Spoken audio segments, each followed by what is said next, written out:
Prinseps. And can Check everyone one. just take their seats, please? Check one.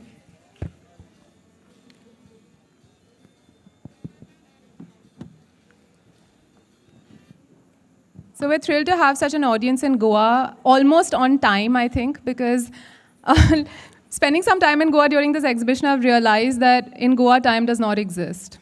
5 p.m. means 1 a.m., 6 p.m. means maybe morning the next day. So it's quite interesting, and I'm glad everyone's come at least remotely on time here. So a big thank you to all of you. We'll start this evening's panel discussion shortly. I would like to request Indrajit Chatterjee, founder of Prinseps, to first come on stage and say a little about the entire process of actually archiving Bhanu Athaiya's estate, as well as on Prinseps and the work we've been doing so far.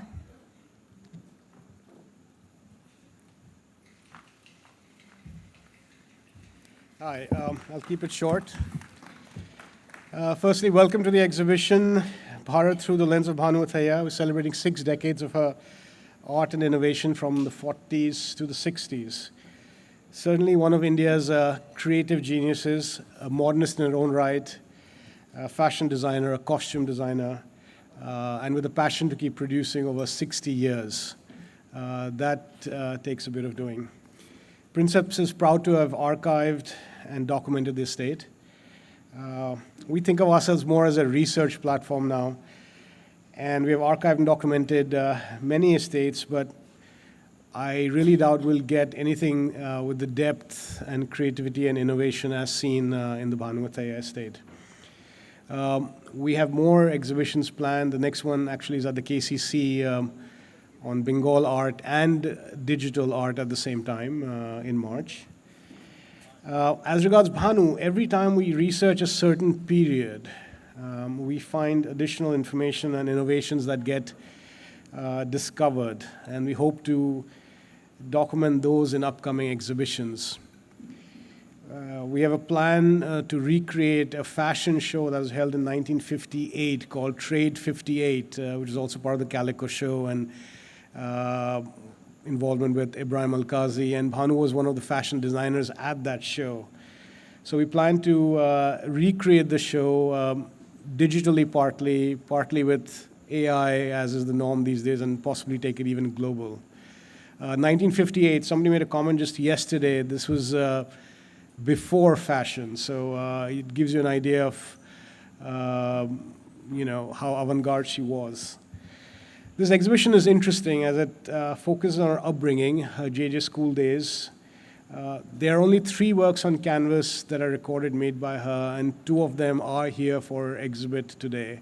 And I know how I had to ensure and make safe those canvases to bring them here for the exhibit. The lady in repose, in fact, is the one that she won a gold medal for at the JJ School of Art. The gold medal is also part of that exhibit. We are lucky to have many costumes. These costumes are originals made before the production process or replicas that were made to survive a shoot. So these are not recreated costumes, but they come directly from her archives as stored by her over these last 50, 60 years. We're very lucky that they have survived and they're with us. We do hope that you're able to get a sense of the depth of creativity that she had, and again, celebrating one of the finest creative geniuses of the last 60 years. We hope you have a good time, and I'll give it back to Bridge. Further ado, I think we should start the discussion, and I would like to first introduce our moderator, who doesn't really need any introduction, but I will say that much, that Sujata is one of the first few to actually start talking about Bhanu in her book, which talks about different costume designs. And we actually have that book here as well for anybody who wants to, have it or look at it. And I would like to give the mic to Sujata now to continue the conversation. Thank you. Thank you so much. Thank you so much. That was a great introduction. I really feel privileged to be here. I think now that I live in Dubai, the one event that gave me FOMO this year was the Bhanu Athaiya exhibition that took place in Delhi, and I missed that. So I'm really, really excited to be here. She really was a woman who broke stereotypes. Of course, we all remember her for that landmark moment when she was the first Indian woman to win an Oscar for her work in Gandhi. She was born in princely India and worked all the way through till the early 2000s. Her first film was in the 1950s, and she was actually became an accidental costume designer when an actress asked her to design for her because they just loved her work. She worked as a fashion illustrator and she worked as a fashion designer. But what is little known about her is that she was the only woman also to be part of the progressive art school of thought, which includes people like Raza and Hussein. And you must see some of her artwork that's there. It's really, it's quite incredible. The films that she worked on, I mean, I could just list them. I think there are almost 200 of them. You know, Amrapali, one that, of course, we'll all remember forever. Waqt, the one that gave us the Sadhana Fringe. There's so many of them. And, of course, there's Satyam Shivam Sundaram. And the actress who was in that film is with us today. And I can't think of another woman who has broken stereotypes the way she has. I am so privileged to have here Zeenat Aman, a fashion icon, growing up in London. She's the one who made me want to watch Indian films. She's the one I could resonate with. So may I please call on stage the one and only Zeenat Aman.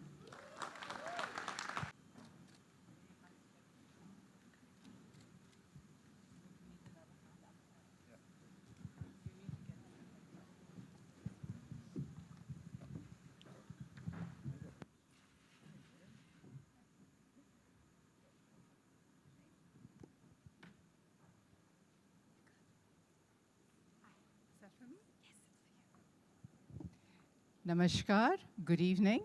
It's my pleasure and honor to be here today to celebrate Bhanu, her legacy, and all the wonderful work that she did over the years.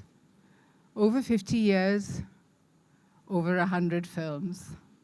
Wow. And I believe you two did 15 films together. That is correct. In 16 years, we did 15 films together. And she even had a mannequin made to your size. Yes, she did.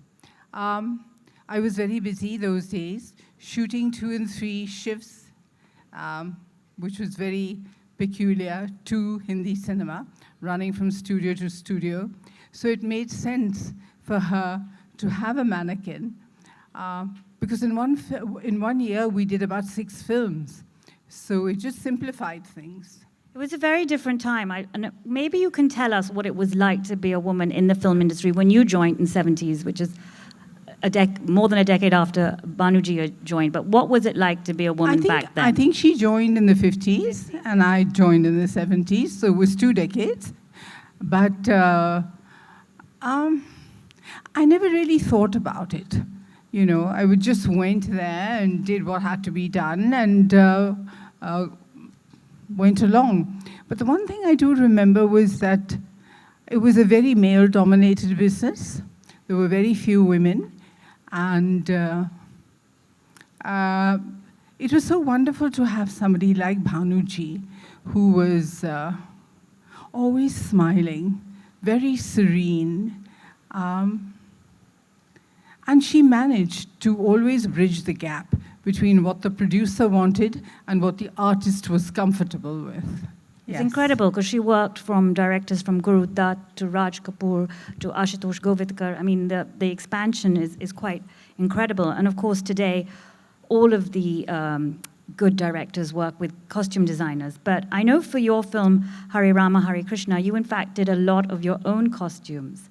So what was the role of a costume designer? Would you say she really was the one who forged that path? When you speak about, I'll tell you one thing. I think artists had a lot more freedom at the time to give their input. Yes, the director always had a brief, and the designer was given that brief. But every director had his own way. And with Bhanu especially, she managed. There were a lot of times that she was given a brief that I was not comfortable with, and she would just manage to make things happen very smoothly. where I was comfortable and the producer was not dissatisfied. In Satyam, you played two very different women, correct? And I know that at first Raj Kapoor, I believe, I read somewhere, was a little hesitant about casting you because you had a very sort of Western image and you had to play two roles. Would you say that Bhanuji's costume in a way helped convince him that you could do this well? Bhanuji's costumes came later. I think costumes do play such a great part in what you project on screen.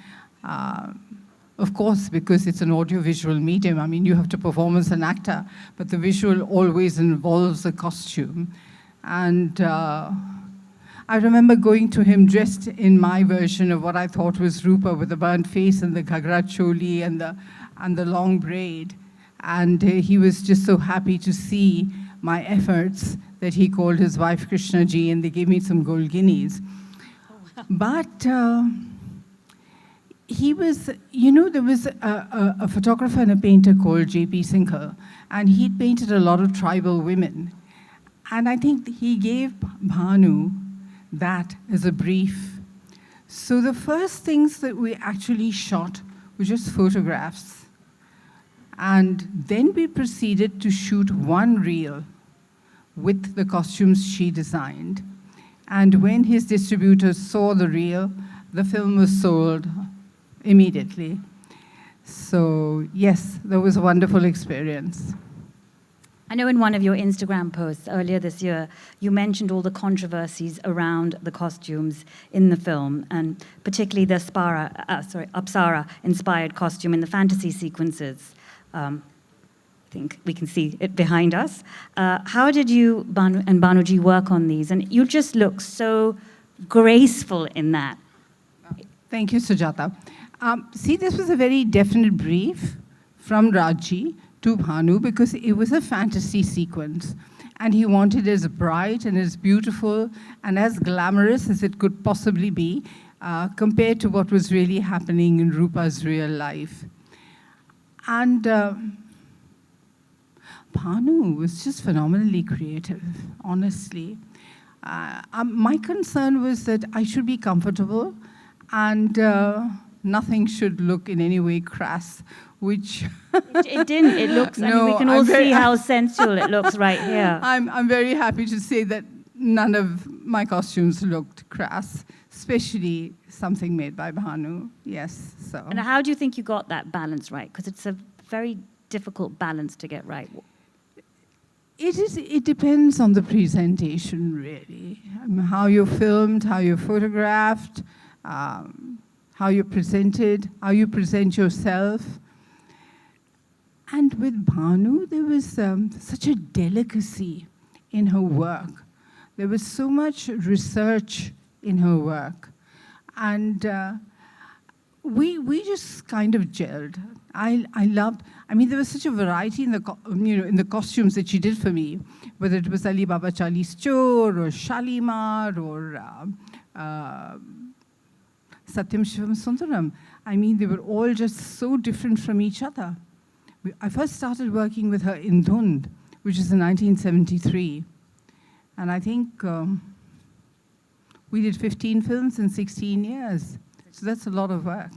And when I was writing my book, in fact, we talked about the costumes of Satyam quite a lot. And we also, of course, talked about the sari sequence. And what was very interesting was what one of the editors here had to say to me, Nandini. And she said to me that actually for her it was about the freedom of women, correct? And it kind of made women want and know that they could be free and speak about their sensuality. And I thought that was something that was really interesting and a very... Did you know that you were breaking stereotypes? Did you know that you were giving women some sort of freedom when you were just being you? It wasn't planned, that's for sure. I was just being me. So her approach was completely rooted in storytelling, like you said, that she did a lot of research. Can you maybe walk us through what you know of her process? How did it all start? I mean, I really don't know about her entire process, but I know that when she was on a one-on-one with me, we would discuss the scene, We would discuss the situation. We would discuss if it was a song, or, or a sequence, and of course the character's background, where the character came from, what was the mood that we were trying to project, and on the basis of that, she would design the outfit for me. Even in Pukar, I mean, we shot most of that film here in Goa, and a lot of the costumes were very sort of Western dresses and very, very beautifully executed by Bhanu. And when you were doing your research for the films, was it the same way, especially when you did Ali Baba or Charlie's Tour? It was the first Indo-Russian production. I know she went and traveled to Central Asia and studied Central Asian costumes when she did it. Did you have to go through very much the same process as an Sujata, actress? I'm not a method actor. I'm a director's actor. I go there and feel, what the moment demands, and I'm quite spontaneous with that. So did that combination, you think, work well, that she was so researched and you were spontaneous then? You tell me. The costume, I think it created magic. What do you all think out there? The costumes are there for everybody to see. I mean, her work is just incredible. So since we're talking about her process, would you mind if I called up her daughter Radhika to answer a few questions? I would love we for are you so to call lucky Radhika. to have her daughter Radhika. So I'm going because to ask I think to join us. nobody can give us more information about Bhanu than Radhika.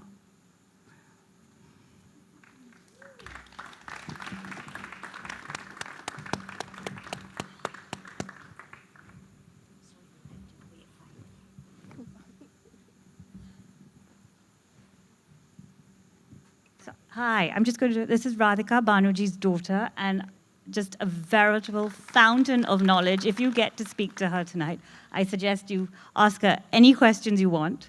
But I'm going to ask you, can you tell us a little bit about the process, how your mother's worked? Because it's incredible. Well, before that, let me say you were asking Zeenat ji about Satyam Shivam Sundaram. And my mother said that it was only because it was Zeenat ji who carried off those clothes so well. Her whole carriage, her whole posture, it was totally graceful. It didn't look awkward. She wasn't tugging at any end of the skirt. And she just sort of glided along. She said, I couldn't have imagined anybody else doing justice to these clothes, which I think speaks great volumes. She had really good relationships. I mean, if any of you have read her book, she wrote a book on the art of costume design, and the way she speaks about Zeenat ji, or the way she speaks about Vajayanti Mala or Mumtaz, you can just see that she had such a strong bond with her female actresses. Wahida, Rekha, you name it. I mean, in fact, it was, Rekha credits yes, her knowledge of fashion to Bhanuji quite often. that's right. And she believed in creating a comfort zone for the stars so that they could just go before the camera and concentrate on their acting. They wouldn't have to worry about anything. That is so true. In Bhanu's clothes, I was always comfortable. And beyond that, it was about the person that she was. She was so mild-mannered, so non-intrusive, always smiling, always gentle. And working with her was sheer pleasure. It was a sheer pleasure. I know that New York Times wrote a piece on her and how she's kind of been overlooked. Do you think that came from the fact that she was so intensely private, which is sort of... She was private, but I think more importantly, technicians weren't important in that age. And she came into films at a time when there were very few women behind the scenes. So she had to sort of create a path for herself. And what helped was her tremendous art background and her sense of color. I think that really, she'd see every scene described by a director like a canvas.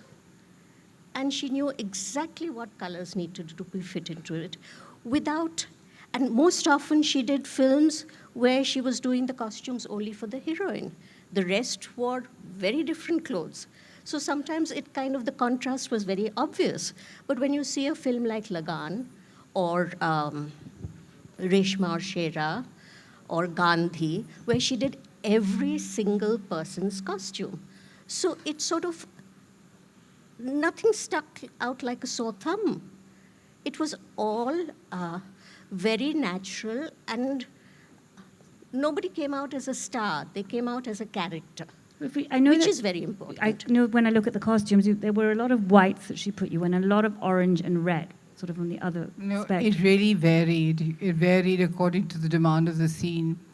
Radhika, tell them about her block printing. Yes, How she put that, how she did that way before any of the Western designers. Tell them about the zip-on saris and all of that. In fact, Zeenat Ji's movie Pukar, which was shot, which was about the Goa freedom struggle. So her costumes had color blocking.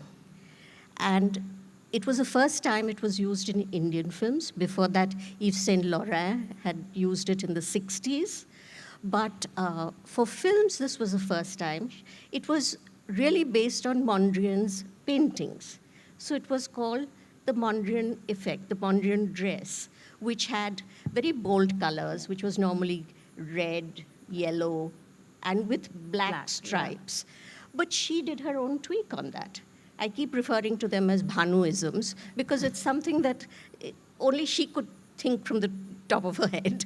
There's a blue dress that Zeenat Ji is wearing, which has a yellow band and an orange and white across. And it is a stunning dress. It is, Her silhouettes were magnificent. I don't think I've ever looked better than I have in the clothes that were designed by her. Pick one that's your favorite, or you just can't? They're just so different, Ali Baba Chali store, there's Khatuba, there's all the lovely headgear, the turbans, with the jewels. Yes. Then there's Satyam Shivam Sundaram. And of course there's Shalima, where I played a nurse and I dressed in white and white saris. And there's Dhund, where I just wore saris throughout the film. There's Insaf Ka Tarazu, where there was this whole bit about the character being a model and all the different clothes and her transformation after what happened to her in her life. There's just too many. I believe your love for the sari is being rekindled with your new film that you're doing, Ban Tiki, right? Right. That is correct. Yeah. Tell us a little bit about that film that you're doing. The character that I play is called Sitara, and she wears only saris. And that truly is Manish Malhotra's idea. And he has designed all the saris, yeah. But he is a great ardent admirer. Huge. In fact, the one time I met Bhanuji was at his fashion show. That's right. When he insisted that she come along. She wasn't up to it, but she was very fond of Manish. So she went along. And in fact, he has a lot of her Eve's Weekly illustrations. He has, that I she think, had a done. whole wall. Yep. He has them all. And they were like done way back in 52. And those dresses you can see today. In fact, one of the dresses that Zeenat Ji was wearing in Pukar had asymmetrical dress. Today, people are wearing skirts and dresses which are asymmetrical. And that was very much there. Well, I think the concept sari, which is so huge now, is obviously credited all the way back to Bhanuji's work. And then I remember saying that in Alibaba Chali's Chor, you had a lot of veils and turbans, and you made excellent use of that. It wasn't just a piece of clothing. She said Zeenat Ji used it, whether it was to cover her full face or she'd have it around her hand. It was always, you did something with it. It was like a prop that she used. So to think about how you're going to use it while you're shooting. I read an interview of Mumtaz where she talked about Admi or Insan, and she said how she was finding it difficult to flirt. And so Bhanuji gave her a scarf, and she used that as a prop, and that helped her sort of be able to flirt a little extra on the camera. I thought that was quite interesting, that sort of her intuitiveness of that. I think, of course, everyone here will remember Gandhi ji as the film, and you must all go see her acceptance speech, which she makes when she wins the award. She talks about her love of India, but it's also such Won the Oscar. Oscar, sorry, yeah. She also speaks about her love of India, and she also speaks. It's a very short acceptance speech. I think there's something about her humility, wouldn't you say, that's so special? She was just so gentle in her entire projection, and her talent was incomparable. And in spite of that great talent, she was, I think, one of the gentlest people I've ever met. That's incredible to hear, because you sort of normally hear trailblazing women are quite strong, but she sounds like she was Oh, she was strong, very strong. yeah. She was very strong. But she always believed that her work would speak for itself. So she had no, there was no doubt in her mind that with the amount of research and following the director's directives, she would create something that would live on way beyond her. So I think that has happened. Unfortunately, she didn't She wanted to work on a get second that book, much- correct? Yes, yes. She didn't get that much recognition during her lifetime. But then those days there was no social media. Today it's so much easier. Things, and she rarely gave interviews. So it was only after Oscar that suddenly people realized that there was somebody like her around. No, we knew The before the stars knew. Oscar. The I think stars people knew. in the film world yes, knew, we but I worked with her. We saw her work firsthand. We saw how brilliant and talented she was, so we knew. So when she got the Oscar, we just felt that, it was very well deserved. Yeah, like Simiji, she said that, as my mother says, she wouldn't have got Gandhi unless Simiji, she literally came running to my mother's house to tell her that somebody was looking for a costume designer. And my mother never believed in mobile phones, and she was like that. So she said, you better contact, Dolly's coming to see you, you better tell her. So my mother said, okay, I don't think I'll be able to do justice to somebody who was really recent history, someone so close. And there was so much material that was available on him. So you can't really make a mistake there. And when you're, for instance, doing Gandhiji's funeral scene with 3 lakh people, she dressed 3 lakh people for that famous funeral scene. I mean, you had people from various communities, and she tied all their dhotis and their turbans herself. She used to tie about 1,500 every 2 hours. Did she have many assistants, or No. she didn't? Well, not when she made the dresses, but at the Ashoka Hotel where they dressed people up, there she had a team who got the things together. But tying the dhotis, it had to be correct, because a Bori person would wear a dhoti differently from a Maharashtrian farmer or from a Bengali zamindar. So it had to be right. You told me one very interesting detail about the sari in Gandhi, and that just shows to me how meticulous there was the embroidered M on it. That's right. That's Do you right. want to share that story with the When audience? Gandhiji lands in Mumbai, he wears the Kathiawadi dress, and his wife wears a white sari embroidered with M all over. Kasturba ji had done it herself, so my mother recreated that sari so that it would look, she was a very proud wife of Mohandas Karamchand Gandhi, and she thought that was the best way to show how much respect she had for him. Because we all know Banerjee eventually returned the Oscar.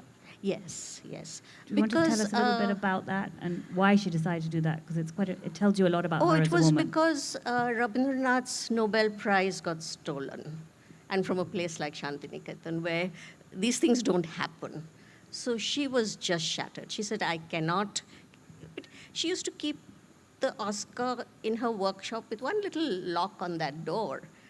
But after this happened, she took the Oscar up to her room, and she said, I'm not keeping it down in the workshop because it'll get stolen. And it has to go back to the academy. By then, of course, she had gone to LA. There was a occasion where all the women costume designers were felicitated together, and there was this huge group. Okay, I want to copy this. I like that. But why a particular color was used or why a particular cut was done, she was very particular about those things. And like in Swades, there is that Ramayana scene that's done. She was so particular that the shade of orange must be exactly the one that the munis of that period would have worn. Until she got it, I mean, Ashutosh ji says that, you know, she kept telling me, no, this is not the color, and I'm not going to give you the dress till I get the exact color. So I'm sure that must have been quite trying for the directors too. She was meticulous, undoubtedly. No, she also spoke, maybe it was just the phase then, but she also spoke about the whole star culture at that time, about how celebrities kind of, at least the stars, did not really give that much respect or accordance to a costume designer. Maybe that was during that phase, but she did speak about how earlier actresses were more, willing to cooperate, look at the vision of the costume designer. But there was a phase when the celebrity thought they were much bigger than the people who were dressing them up. Well, with time, things change. The image of the star will become bigger. I'll give you a small example. During my growing years, all these stars have come to the house because that's where the work used to happen. And there was a trial room there. And they used to walk through the gate, maybe wearing dark glasses. Nobody even bothered. I mean, whether it was a Wahida ji or a Helen, anybody. And today, nobody, no star can step out. I mean, Zeenat ji would get sort of bombarded from all sides if she was in a really public event. So things were so different then, that culture was very different. And now because of social media, everybody is, I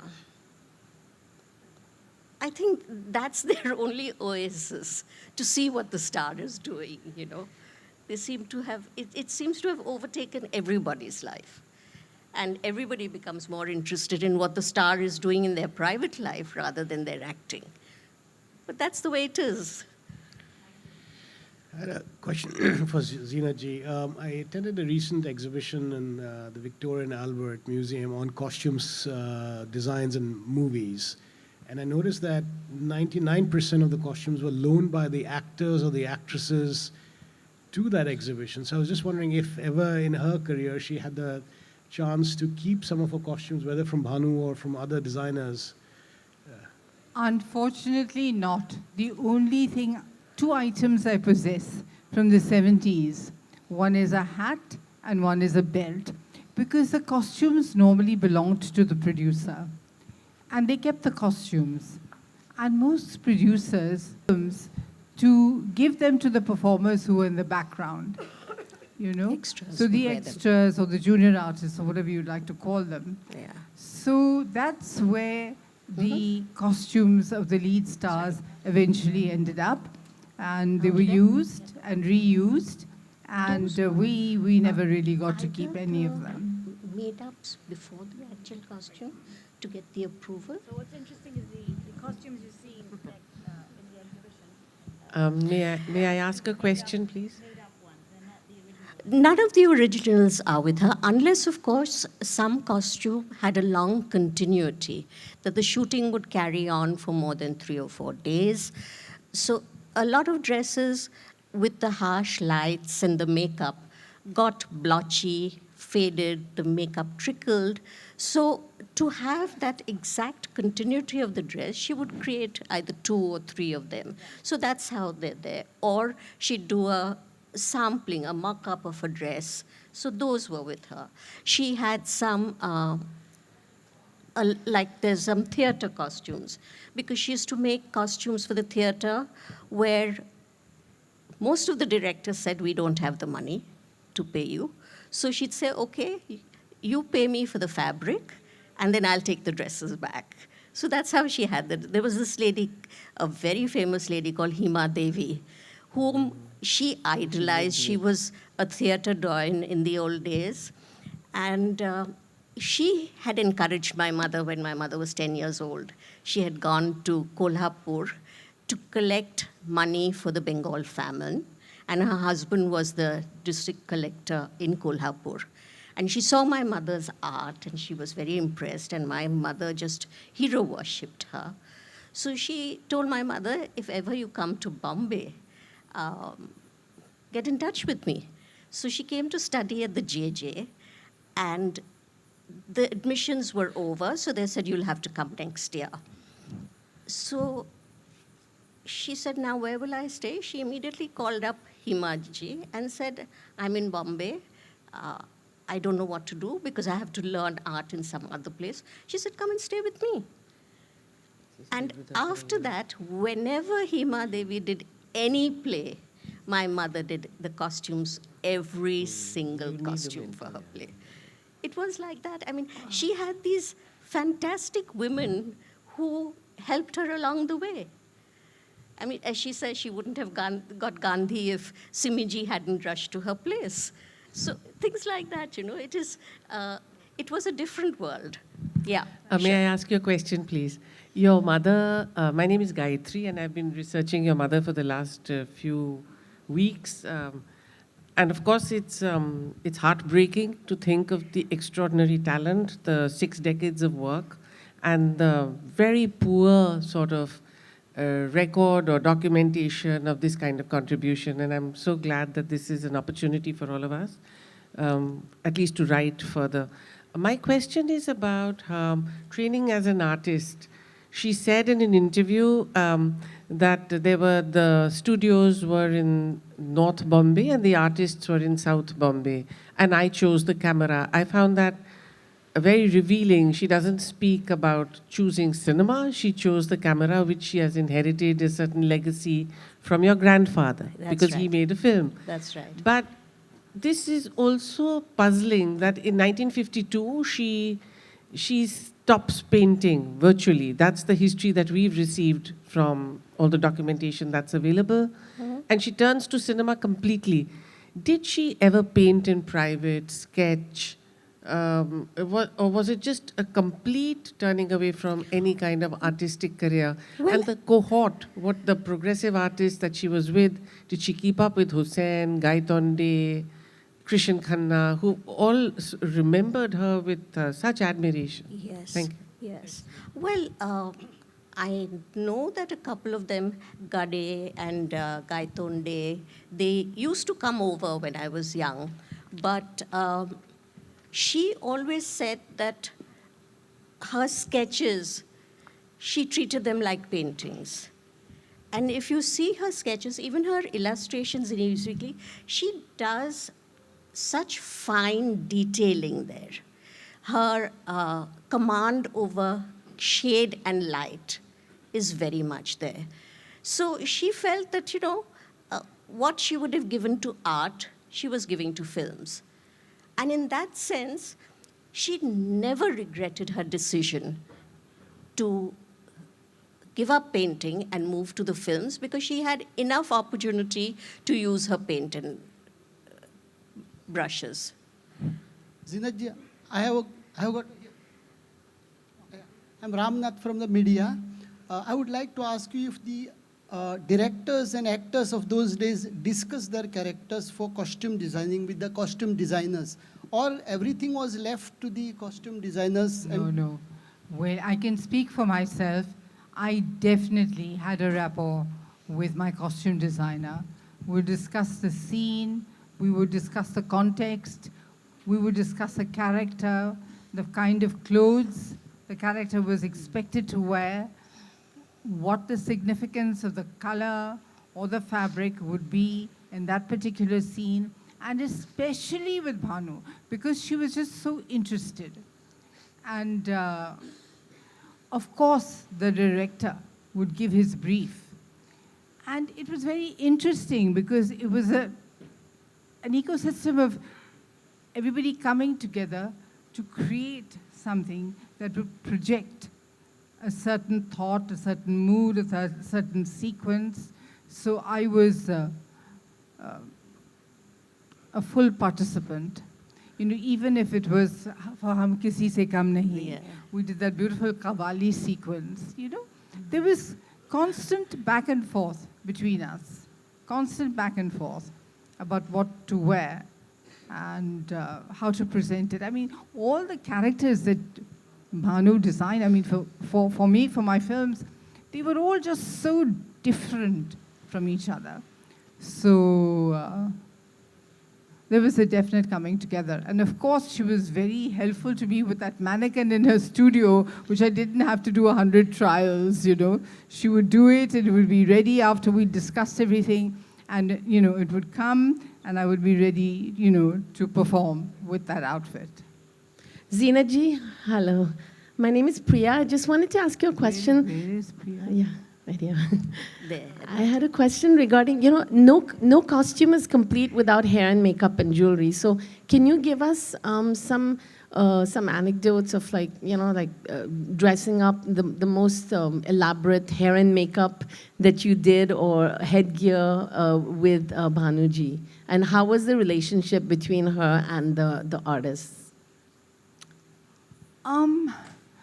See, in terms of headgear, I think the maximum headgear that I did wear for any of her creations was an Ali Baba.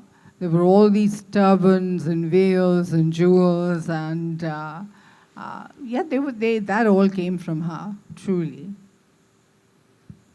She did all the accessories, whether it was shoes and bags, hair. She paid attention to the whole look. And also, you know, like in Amrapali, for instance, she was very particular about how Vajantimala would do her hair, because it had to have a particular look, which she believed, which she got inspiration from Ajanta and Ellora. Nice. Hi, can you hear me? My name is Namrita. This question is for Ms. Aman. I think more than any other movie star that I've watched in the last several decades, costume has played the biggest role in your career. You know, before you, you know, an actress was always like the goody girl. She was a good girl. She was a Sati Savitri. And I think with you, she was allowed to be sexy, and she was allowed to be, you know, to sort of own her, you know, own the moment. She was modern.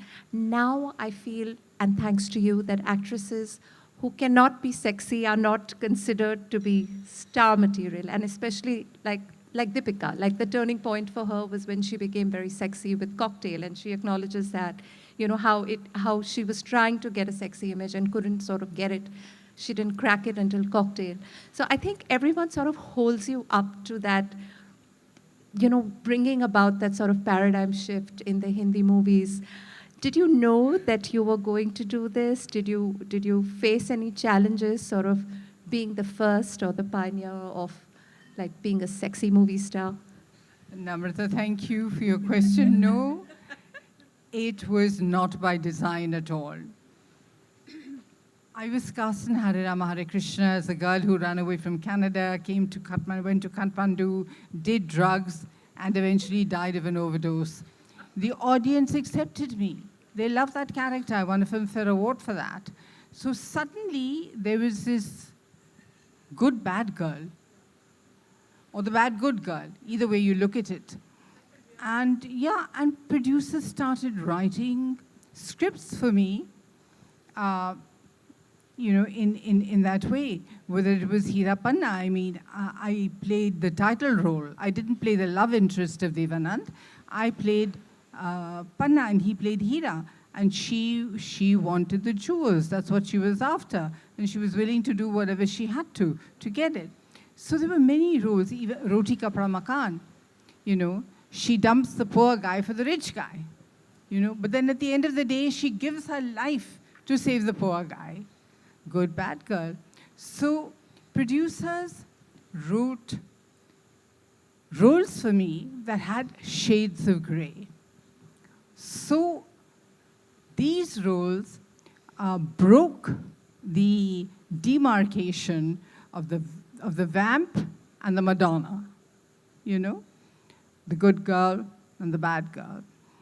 And subsequently, because I worked with a lot of films with Navketan, and Dev Saab was rather a westernized leading man in his concept, so he cast me in a lot of very Western costumes and situations, and I got accepted by the audience like that.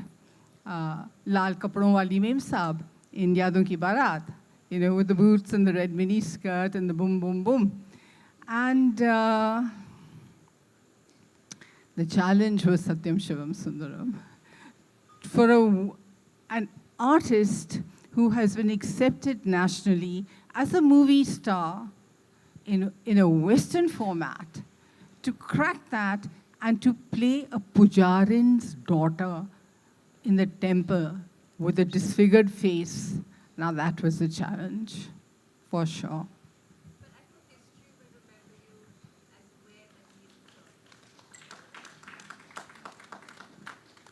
I would just like to say that I'm very grateful for all the opportunities that I received.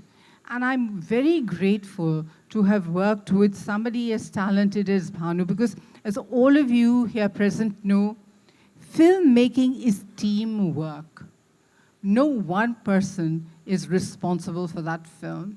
It's everybody who comes together, you know, whether it's the DOP, the assistants, the gaffers, the lightmen, the actors, the writer, the director, the designers.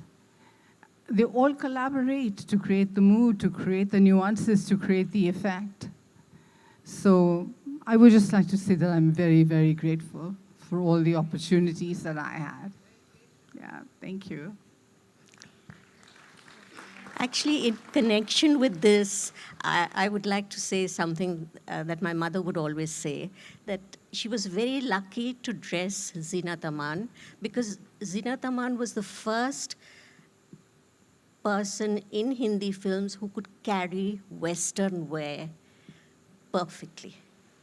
She had the grace, she had the carriage, which whether you're maybe her modeling career helped, maybe her beautiful long legs helped, everything added to it. And she, my mother said that gave her the liberty to play with a lot of different clothes, because earlier also she had made clothes for sexy women, whether it was Nadira and Shri 420. But they were all very Indianized Western, not Western. Even Mumtaz. It was always a very, because of the personality of the actor also. You know, that makes a difference. I mean, you put, like in Satyam Shivam, my mother said that I never would have imagined that I could have created something with such little fabric and it would look so stunning. So that, you know, it's obviously someone who wore it who did it. I think we'll take one last question. There's more. Hi, I'm Harsharan. I have a question for Radhika ma'am. Yeah. When Bhanu Athaiya was just 8 years old, she played a role in the movie Mohini of a young prince. That's right. While I was reading her book, The Art of Costume Design, I remember the way she described Usha Mantri's outfit. Yeah. And the fact that she remembered the details of the outfit with such precision at such a young age. Yeah. How do you think that further developed in her career, the interest and fascination with costume design? You know, she had a fantastic power of observation. Whatever she saw remained framed in her brain. And the things, you know, I mean, she used to talk about Fantasia, the movie that she saw, one of the first movies she saw. She remembered it scene by scene, and she was a little girl then. It was when she was less than 10, because her father passed away after that. And he used to take her to these shows. She remembered the artists putting up easels in Kolhapur. She remembered Babu Rao Painter, who used to come to the house. And under his advice and guidance, my grandfather made this film Mohini. And he cast my mother as a little boy in that. So that came from also every year during Dasera or Diwali, the children would be gathered together and they would have little plays and skits and dance dramas. So one of them that was done was so good, it was so appreciated that HMV said, we will take these little kids to Belgaum and we will shoot them and have a performance there. And more than the play and everything, my mother remembers that they were given hot suji to eat, and the ones who were singing, they got warm suji wrapped in cloth, and it was put around their neck so that their voices would stay okay. So, I mean, it was, and I asked her, she said, our plays were so good, they loved them, and they gave us clothes, and they gave us lots of food, so we were very thrilled. But it speaks of those times, how much children were also encouraged, how they were given a chance to express. And that confidence at that little age is something you can't get anywhere. You have to get it from your home and from your environment.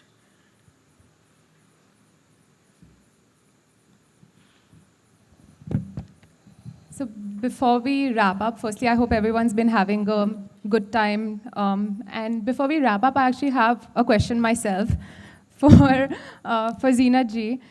So while Prinseps was doing the archives and cataloging the various costumes, artworks, we came across a lot of sketches, sometimes multiple sketches of the same costume, and with a lot of detailing, whether it was for which actress, what fabric was to be worn, what color the fabric would be.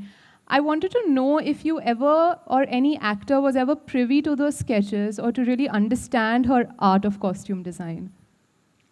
Honestly, as far as I was concerned with Bhanu, it was purely conversational. We discussed everything down to a T. I never really saw her sketches. Thank you. I would also like to just announce that part of the estate, we had a lot of costume sketches, which over the past almost 3 years now, we've been working on archiving, understanding which films they were used for, and we're thrilled to be donating those sketches to the V&A in the next few months. So I think congratulations to Indrajit. And before I thank Zeenat ji for gracing us here and all of you for being part of this event, I would just like to say that we also have another very interesting conversation on the 16th with Ms. Gayatri Sinha, who's also here, that really examines and looks at her time as an artist before costume design became her profession. And I really hope that all of you can join us. It's at Agwad on the 16th at 4 p.m. And I hope everyone has seen the exhibition. We will be doing a walkthrough again for the last time today. So I do hope whoever has not seen it can come and join us and actually have a look at the space and give us their inputs. And a big thank you to Agwad actually for being so cooperative and for helping us with all our tiny needs. We are not based in Goa. We don't know the Goa landscape at all. So on behalf of Prinseps, I would really like to thank Agwad for the entire team at Agwad for being very, very helpful with the entire process. And a big thank you to Zeenat ji for joining us today and sharing her insights and all her stories with us. My pleasure. It's been my pleasure. We're This is all about Bhanu ji, and it's for Bhanu ji and her legacy. No, we're very grateful that we get to have this audience with you and really listen to all your stories and anecdotes.